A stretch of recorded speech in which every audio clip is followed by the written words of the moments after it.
On this episode of New Retina Radio. Oh, sweetheart, don't you know that you're a girl, so you're going to take the first offer and you won't negotiate? And she didn't know that. We haven't even had a conversation about your actual disease process yet. And, I want another doctor. Okay, fine. Everybody benefits by bringing women up, but it's culturally different. That and more coming up.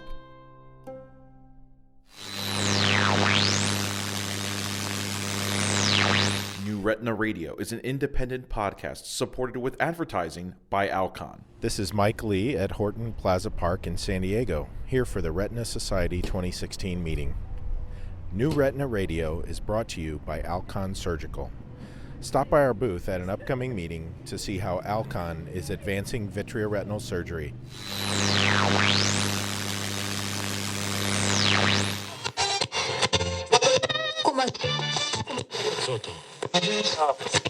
You're listening to New Retina Radio from New Retina MD and Bryn Mawr Communications. Greg, are we good to go? We are good. I'm Scott Kriswanis. I'm Rana Draha. This is New Retina Radio. We're continuing our conversation about women in retina. Don't worry, we're going to change topics for the next episode, but there was just too much good stuff to not follow up on. I'm sure you noticed by now that the episodes we're running relate to topics covered in New Retina MD. They're topics that withstand the test of time. That's the goal, after all, to provide you with content that will still be relevant in a few years. I love clinical trial data. Rana loves clinical trial data. You love clinical trial data. But it's not going to be relevant in a couple of years. And you can read about that, in print or on iWire or hear it from the podium. We hope that these topics are going to be relevant for years down the line. That's right. And as a reminder, that topic is women in retina. We'll continue to speak with Julia Haller, Anat Loewenstein, Jessica Randolph, and Talisa de Carlo. We've also added a fifth voice. She'll come in later. A few of our listeners commented that we sounded too optimistic at the end of the first episode. Like, we made it sound like the problems for women in retina were once really severe and now they've completely vanished. And while things have certainly improved, there's still a long way to go. Don't be intimidated by it. I feel like I'm about to kiss the microphone. Isn't that what they tell you? Isn't kiss the mic? Or eat. I thought it was eat the mic. Eat the mic? Let's start with Julia again. Hi, I'm Julia Haller. I'm the ophthalmologist-in-chief at Wills Eye Hospital. Yeah, I'm sure you remember her. Yeah, she's hard to forget. I asked Julia about avenues to success as a young woman. Do you have to, because you're working in such a male-dominated field as a young woman, do you have to prove yourself? Like, do you have to work twice as hard to get the same amount of respect from some people?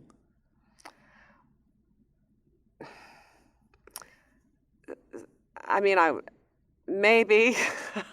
I think for me, it's been more that I had to work hard to not seem as pushy and driven and hardworking as I was. Why? Is that because if a woman is pushy, she's a bitch? Yeah. Is that why? Okay. I know that feeling. I do not. I am a guy. It's kind of hard to explain, but it seems like when a woman has confidence and holds a position of authority, for whatever reason, it's not respected the same way it would be for a male counterpart. Instead of being revered as a positive symbol of strength and achievement, women in power are sometimes perceived more as unapproachable and somewhat of a brute force. Oh, okay. So it's like it's a balance between bitch and boss. Yeah, right. One of our other interview subjects, Jessica. Hi, this is Jessica Randolph, MD. I'm a retina specialist in Burlington, North Carolina. She knew balance between boss and bitch isn't easy. Everyone loves to call a woman in charge a bitch or a boss. Right. Because we know what we want and we want to get it. And if it's a guy? Then it's just a guy, doing his thing and running his business or whatever. But for women, it's, we're being a bitch or we're emotional because we're PMSing or whatever. Jessica understood Julia's sentiment about working harder to achieve, but her motivation is a little bit different. Kind of a common quote in Black households is that you have to work twice as hard as everyone else to achieve the same things. And that's true. For Jessica, race and gender played similar roles as roadblocks during her professional development. I mean, racism is real. And although it's not overt, there's definitely some inherent discrimination in the whole medical system, and all of the interviews and everything. And, being from the South and training in the South, there's definitely things that are there, and again, most of the time nowadays, things aren't so blatant and obvious. You don't show up for an interview and they say, well, you're not going to get this job because you're black or because you're a woman. In our previous episode, Jessica said that asking questions about maternity leave during residency or fellowship interviews is ill-advised. Yeah, that's right. She said it kind of throws some stank on the conversation. Yeah. Even just asking what the maternity policy is kind of colors the discussion after that.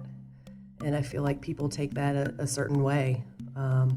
They feel like you're going to start cranking out kids and neglect your work and, not be a good employee anymore, which is just false. Similarly, the tone of conversation with regard to race is subtle but present.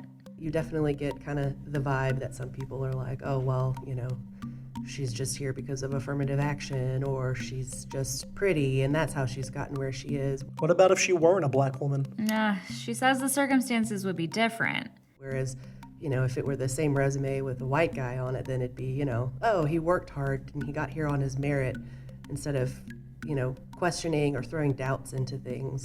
The interactions with patients are strange when you consider race and the fact that Jessica practices in the South. Is it different from, from the gender stuff?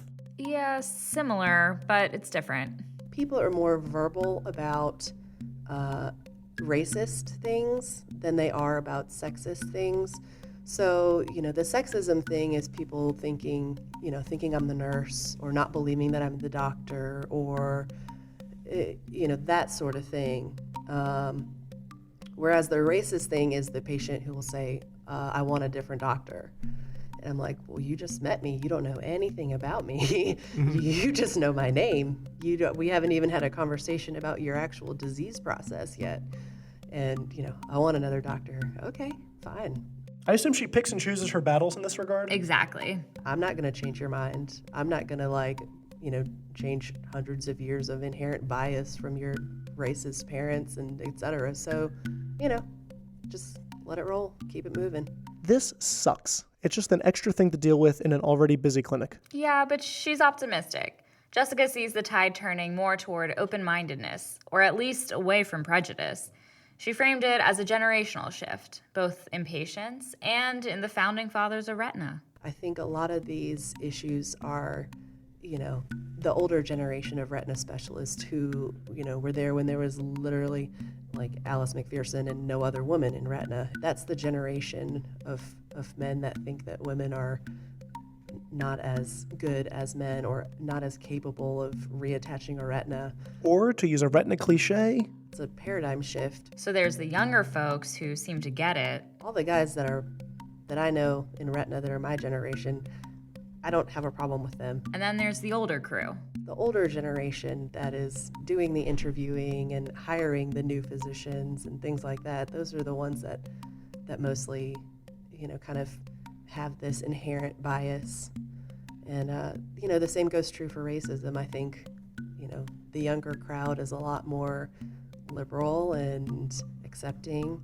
And it's, the old white guy retina specialists who think that, affirmative action is the only reason I was in medical school or whatever. I asked Jessica about black female mentorship in retina, and you've already guessed it, it's a pretty scant population. You mentioned being a black woman is a pretty unique role in retina. Were there any black women role models that you encountered?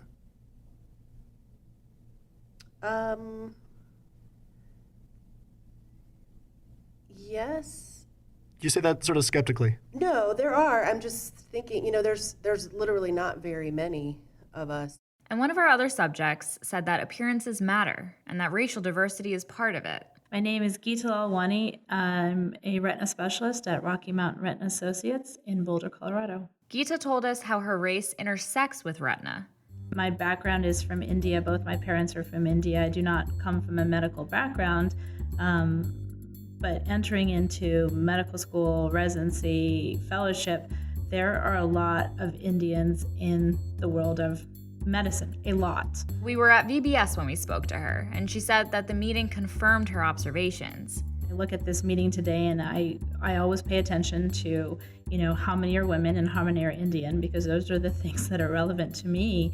And the number of Indians in Retina is quite amazing and astounding. Which is all well and good for Indians, but other groups aren't represented so well.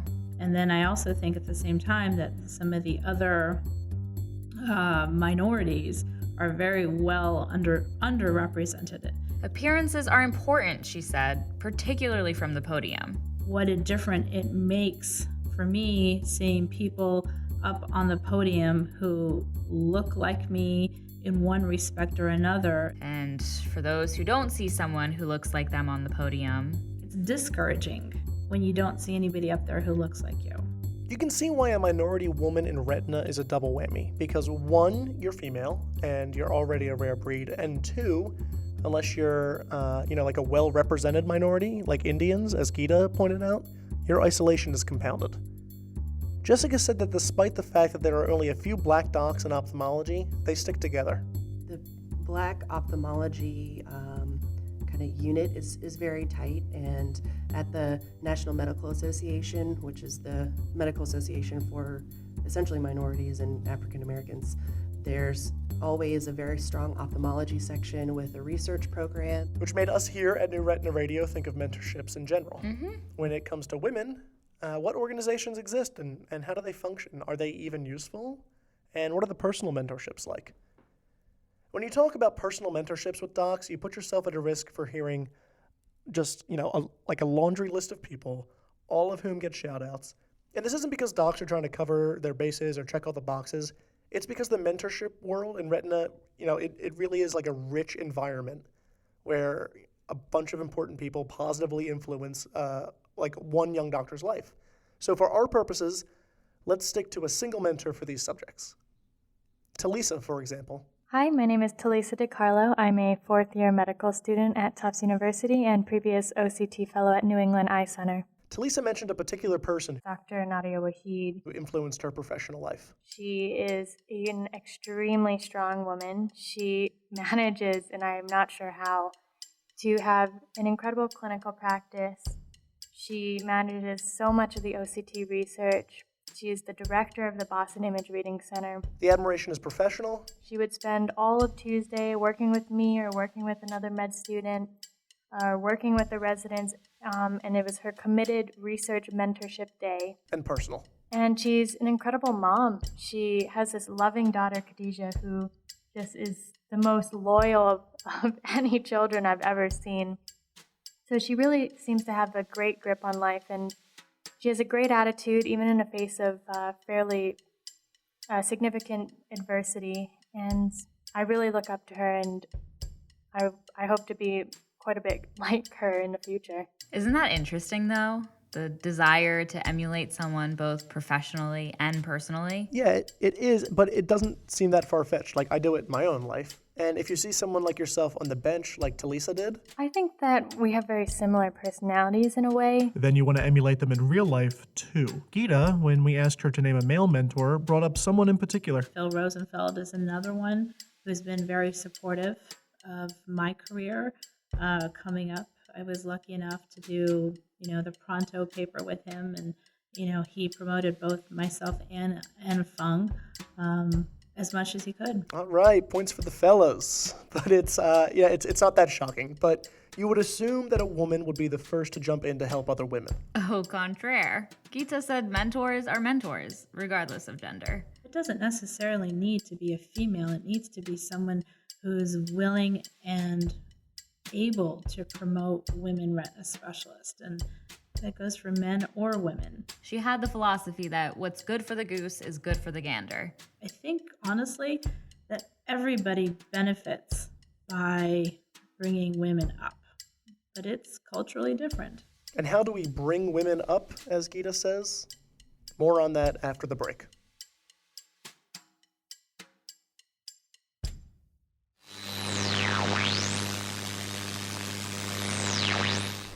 Hi, this is Tarek Hassan, Director of the Retina Fellows Forum outside the Convention Center in Seattle at ARVO 2016.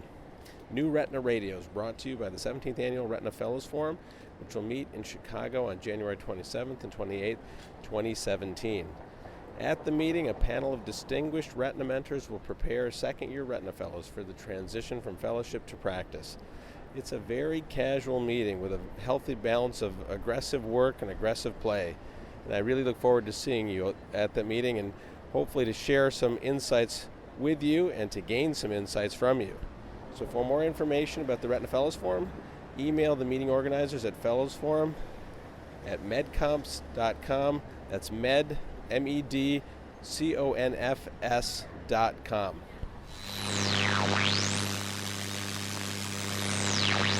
New Retina Radio is an independent podcast supported with advertising by Alcon. This is Mike Lee at Horton Plaza Park in San Diego, here for the Retina Society 2016 meeting. New Retina Radio is brought to you by Alcon Surgical. Stop by our booth at an upcoming meeting to see how Alcon is advancing vitreoretinal surgery. All right, let's get back to the program.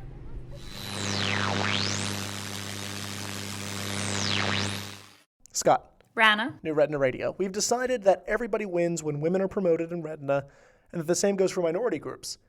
This reminds me a lot about that phrase from Adam Smith about rising tides. Which one? The one that rising tides lift all boats. It's not a perfect analogy, but the same principle applies.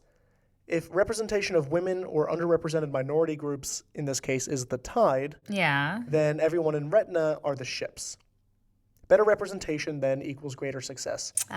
But how exactly do we raise this tide? Well, there's a few organizations in retina that try to do so, but our interview subjects have a few ideas on how they work, if they work at all, and how functional they are. First, Jessica. Men are automatically surrounded by men in medicine and in retina. And for women? For women, there's, I think we take a little bit more initiative to kind of meet other women because there are fewer of us. And the meetings themselves? Part of the meeting is lecture format, and part of it isn't formatted at all. There are, social events or lunches where, there are speakers that talk about different things. And some of the meeting is one-on-one. But there's also a specific mentoring event for the women in retina group where there's a mentor brunch, and you sit down and have brunch with another woman in retina who is assigned to be your mentor. Julia added a bit to the discussion too. I think she is uniquely qualified to discuss female mentorship programs in retina. I helped start Women in Retina. I came up with the name WINNER, which is our acronym. In addition to the general sessions and the one-on-one mentoring, it also features meetings such as our fluorescein conference at some of at the ASRS meeting, which is a nice chance for women to get together and kind of know each other in terms of clinical skills too.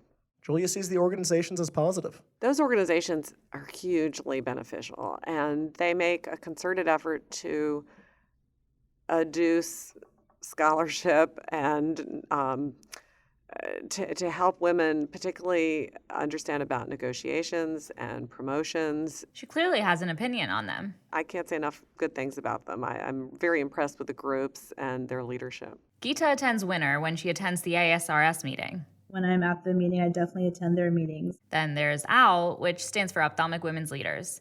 We asked Geeta if she thought OWL and WINNER were useful. Her answer was yes, but with a caveat. That's an interesting question. I think that they are both very useful in certain aspects. As I was thinking about coming to this interview of what I would say, really, there's a couple of things that come up, and one of the strong ones is looking for a strong mentor. And I think both of those organizations facilitate that. In fact, I think both of them have made it a priority to help mentees find mentors. Which is a great thing, according to Geeta. So in that respect, I think they do a very good job. But the times, they're changing. For the better, yes. But that means these organizations need to adapt too. The one drawback, I think, is that they are separate institutions. And I think that women have gotten to a point where we have done a lot, we've come a long way. Back again at VBS in Miami, when we chatted with Geeta, she pointed to that very meeting as an example of progress. I mean, our meeting today, the Vit Buckle meeting, we have 42 female attendees out of 165. That is almost 25% of attendees here are women. And I think the conversations now need to happen with men in the room. So in short, women still have a long way to go in Retina, but I don't think it can be accomplished with women alone. I think that men have to be brought into the conversation, and I think that they need to take a role in changing it. I see what she's saying for sure, and I agree that the organizations that she was discussing are integral to the industry's success, but I wonder if women always want to join. Yeah, I agree. It's likely that some women may be a tad reluctant. After all, it can be argued that joining a group that is exclusive to women is counterproductive to the goal of establishing equality. Remember Anat Loewenstein? My name is Anat Loewenstein. I'm the chair of the Department of Ophthalmology in the Tel Aviv Medical Center and vice dean at the Sackler Faculty of Medicine in Tel Aviv University, Tel Aviv, Israel. She felt conflicted. For many years, I had the concept that I do not want to be differentiated from men, so I do not want to be in these organizations. So I'm not very heavily involved. But then, experience led to a change in her perspective. But as I mature in my career, I am more open to see the objective difficulties that young women may have, and I'm more open to try and be involved in these organizations and try to correct the situation, some maybe a little bit artificially, as these organizations are doing for women. Anat pointed to allocation of grant money as an example of how her views have changed, and as an example of how women can have an impact on the careers of other women outside of organizations such as OWL and Winner. For example, if we are in charge of granting research grants, of giving research grants. So I was always against looking at women differently when they apply. But now with experience, nowadays I'm more open to think that maybe one grant a year needs to be colored, that it's just for a young woman to help her in trying to correct the fact that she maybe cannot, at the early stages, cannot devote so much time to research as her male counterparts and may need more help in this regard. So I'm now more open to be involved, but I'm not very heavily involved until now. Basically, Anat wants to try to adjust for difficulties at the outset of a career by providing more opportunities. So I think basically being a woman should not be a factor. So everyone that is willing to do the effort should be able to do it. But as I said, I think there is room for some correcting maneuvers, such as giving them a little more opportunities, especially at the early stages, that will enable them to overcome objective difficulties that they may have as compared to their male counterparts. To Anat, it's a practical matter. If Retina doesn't provide opportunities for women to enter the field, the specialty threatens to cut itself off from a good batch of doctors. First of all, we are missing a lot of resources because women are 50% of the population, and I think their number in medical schools is growing. So we need to give all the women the opportunity to go to Retina, not to miss this wonderful bunch of people that are there. Anat made a point that Maria Baracol made in our most recent issue of NRMD. She said that women provide a certain touch to Retina that men can't provide. Their look may be different on various issues. They may have different points of view. They give to the culture of the profession another something. So I suppose that something, that je ne sais quoi, might be the element that keeps Retina among the strongest fields in medicine.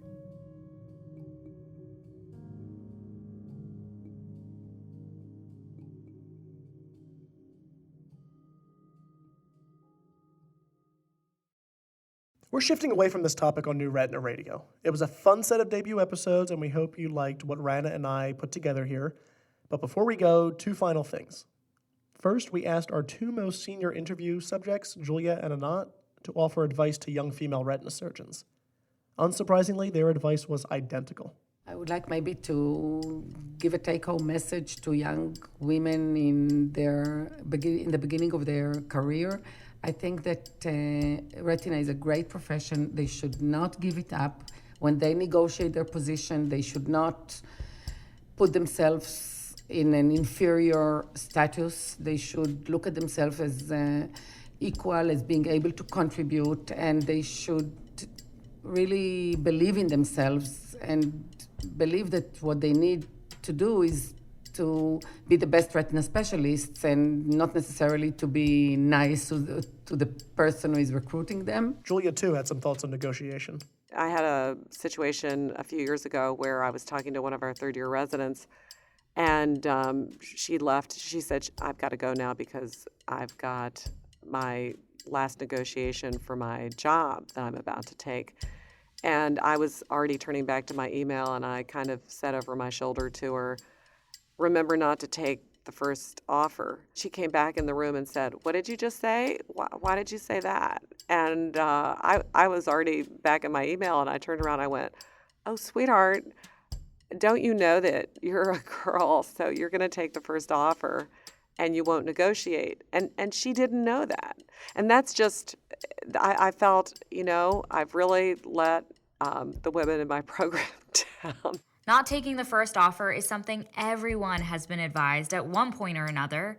Yet, when you're actually in the situation, it's easy to forget or just take the easy way out for the sake of having your first job in the bag. We've started having some more formal mentoring sessions, and we've put together some discussion groups.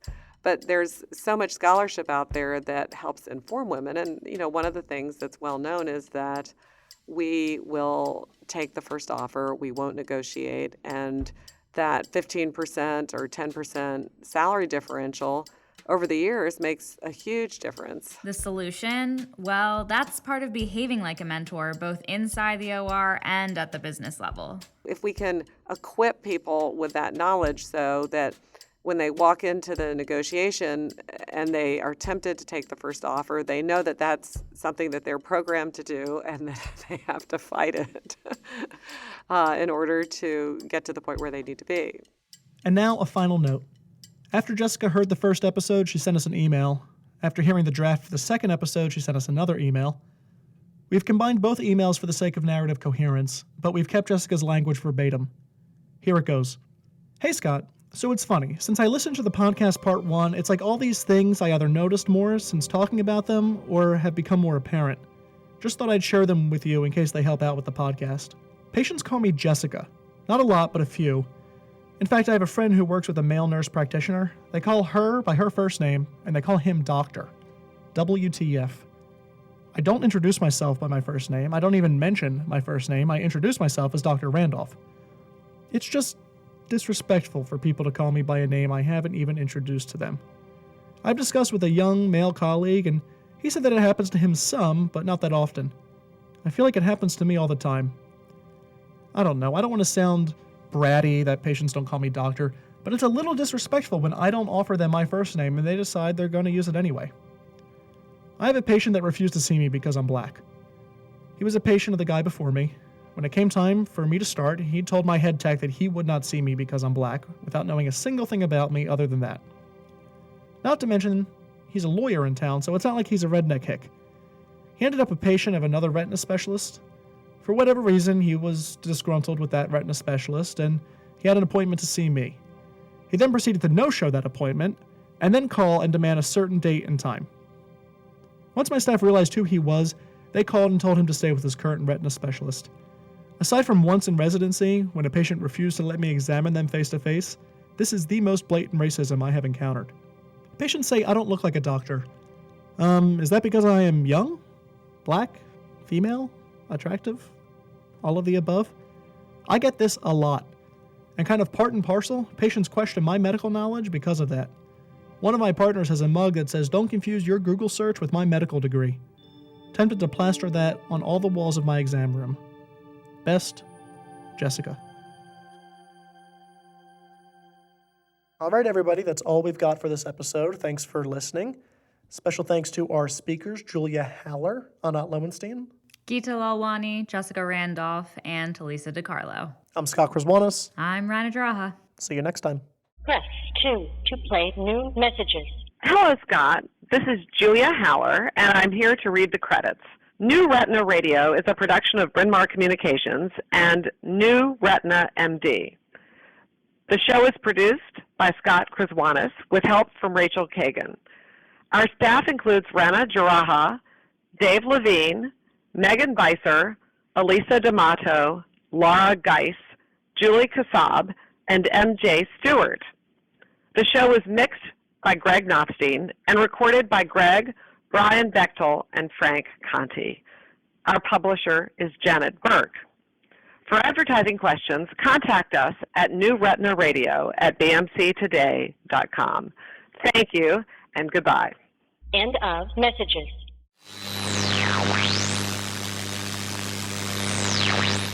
Hey there, listeners. This is Scott outside of the Liberty Bell in Philadelphia, PA. New Retina Radio is brought to you by the New Retina MD app, available for smartphone and tablet. Search New Retina MD in the App Store, download the app, select the issue you want to read, and voila, you've got Retina on the go. Inside, you'll find exclusive content, including video meeting coverage from iTube.net, news updates, and social media opportunities.